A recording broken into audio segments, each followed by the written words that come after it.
I saw videos of my fiancé cheating during her bachelorette party. She tried denying it at first. I can't believe I'm involved in a story like this. I'm 33, and my fiancé is 29. I haven't actually talked to anyone about what happened, even though a lot of people are trying. I think I just need to vent a little bit before I talk to anyone. My girlfriend and I were together for 4 years, and we were engaged to be married. Last weekend, she had her bachelorette party, and I didn't have a problem with it, especially after what she told me was the plan. She and some friends were going to rent an Airbnb or something, a big place with like 4 bedrooms, and they were just going to get trashed and party and hang out. The day of the party, she was at my place, a 2-bedroom apartment with 1 room that I use as a home office. I am a self-employed investor. She makes all of the arrangements and goes to meet her friends. We texted a little, but as the party warmed up, we stopped, and I figured they were just having fun. After midnight, I start getting ready for bed and notice that the computer in my office isn't turned off, rather, the black screen was just a screensaver. It turns out that her fiancé had not logged out, and her messenger was still open on the computer. There was a group chat where she and the girls had been planning everything. And a lot of videos were uploaded to the chat. I was a little curious, and I started watching some of the videos. Most of them were pretty innocent, just a group of 15 girls getting drunk, stoned, dancing, and whatever. Then there was a video of a woman going to the front door, and about 10 guys entered the apartment. I don't know who they were, and I didn't recognize anyone. There were a couple videos of the guys and girls dancing and drinking. And then the worst happened. A video started of my fiancé making out with a guy on the sofa. She stops, rolls over, and starts making out with a second guy. Then there was a video of her and the 2 guys going into a bedroom. There was also a video of them coming out that, according to the timestamps, was 5 minutes later, but that doesn't mean anything. For all I know, the videos were an hour apart, and they were all just uploaded at the same time. Seeing all this was like a sledgehammer to the guy. I walked into the bathroom because I thought I would be sick. I wasn't. But I feel like I paced back and forth in the apartment for about 30 minutes. Then I poured myself a rocks glass full of whiskey and chugged it down. I saved the videos and then made one of my own. Just a short little selfie video of me saying, "Hi, this is my name, your ex-fiancé. I just wanted to say I saw the videos from the party, and the wedding is off. I hope it was worth it." I'm glad I saved the videos because, in less than 10 minutes, they were all deleted, and my phone started blowing up, but I didn't answer any calls or texts. At first, it was just my girlfriend texting, saying she could explain, but that was not what it looked like. Then her friends joined in. But I ignored everyone and didn't respond. Then suddenly I got a request for a video chat, and I'll admit my curiosity got the better of me. I answered the call but didn't say anything. It was my fiancé sitting in front of the camera, and she looked like she had been crying, and the other friends were just around her.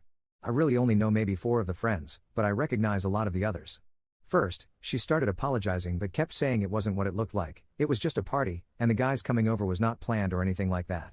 She said it might have looked bad, but nothing happened. When I didn't say anything, she just kept going on with more of the same, and her friends backed her up. The more I didn't speak, the more hysterical she got. Eventually she admitted to kissing the 2 guys but dumped the blame on her friends, who all took responsibility for that, which surprised me a little. She said the kisses didn't mean anything, and that's all that happened. Then she seemed to remember the video of her going into the bedroom, and she started screaming that it was just a joke and nothing happened. All the other women confirmed it was just a joke and that my fiancé had walked into the room and then turned around and walked out again. This just kept going on, and they just kept repeating themselves. Eventually everyone got quiet, and all I said was, "Is there anything else to add?" She said no, and I just ended the video call. I went onto social media and changed my relationship status to single and posted that the wedding was off and that if anyone had bought a present, they should feel free to return it. Fiancé saw the post and is freaking out even more, and she just keeps insisting that all she did was kiss and nothing else. I sent her a text saying that if I suspect that she or any of her friends lie about what happened or try to make me the bad guy, then I will post all the videos online. Right now, no one else knows what is happening. This was a couple days ago, and everything for the wedding was cancelled, and my fiancé just keeps pursuing me. Any advice on what I should do from here? Update 1. For some reason, my original post was removed, so I'll guess I'll just post this again. I'll leave the original story below and then add the update. Thanks to everyone who commented and sent private messages. I wasn't sure if writing here would help, but it did. And the signs of support were really helpful, so thanks again. The update is pretty simple. Everything has been called off and cancelled. The wedding is officially not happening, I got the ring back, and all of her stuff is moved out. She is staying with her parents for now. We did talk a little bit. It was mostly just her begging, apologizing, and crying. She keeps insisting that all she did was kiss the guys. And she has never done anything like this before, and she promises it will never happen again. Part of me really wanted to believe her, but the problem is that this incident puts our entire relationship in doubt. I think she may be telling the truth, but again, the point is that there is no way to know. If it is true that her friends pressured her to do it, then how can I believe they never did it before? We kept going around in circles because, ultimately, there is just no way I can be sure. She said she would do anything, including cut off her friends, and only ever drink around me. She really blasted her friends online, saying if the party had stuck to the original plan, she would still be getting married, so maybe she already cut them off. All I can say is that at the moment I am single, and I'm just going to live my life. I will probably take some time to myself after getting out of a 4-year relationship. What's crazy is that a couple of her friends are also texting me just to talk. I haven't responded yet because, well, it's hard to trust them. Thanks again to everyone who expressed sympathy, and I hope none of you here need to deal with anything like this in the future. Sent from my iPad. My girlfriend is pressuring and manipulating me to propose. How do I make it stop? My 27 meters girlfriend, 23F, and I have been together for 2 years. I moved into her apartment 6 months ago and things have been going well. Until we had an argument last week about the next steps.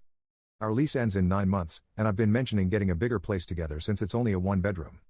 She tells me I'm not going to move into a bigger place until I have some level of commitment. Then she went on to explain how if things don't work out between us, she has nowhere to go and won't be able to afford the rent on her own. She has no family, and explained how she could possibly be homeless as she found a good deal on the apartment we live in now and that gives her a sense of stability for herself. That caught me off guard, so I told her that's feeling like I'm going to be forced to do that now. After I said that, the argument started. She said to me, "Really? You'd feel forced? Didn't you just ask what kind of ring shape I like the other week?" I thought we were on the same page and began to cry. And then thought I was glossing over the fact of her situation and how I don't care. Yes, over the past few months, I may have done things that would hint for a proposal within the next year.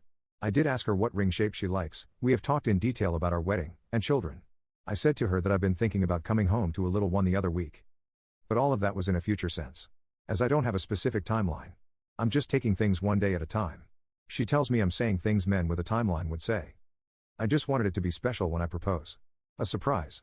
I was just looking into rings. But it all comes off as manipulation. Since she's basically telling me if I want to live in a bigger space, I have to propose. I don't want to propose yet. I called my girlfriend gross and a failure because she sided with a cheater. To make a long story short, my girlfriend, almost fiancé, and I have been dating for 6 years. We have a somewhat large friend group. Our closest friends were Jerry and Sandy. Jerry has been my best friend since middle school.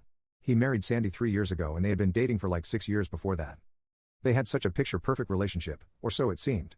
In reality, unknown to any of us, Sandy had an affair a couple of years into their relationship. And then last year she ended up cheating again. Jerry found out and didn't tell anyone.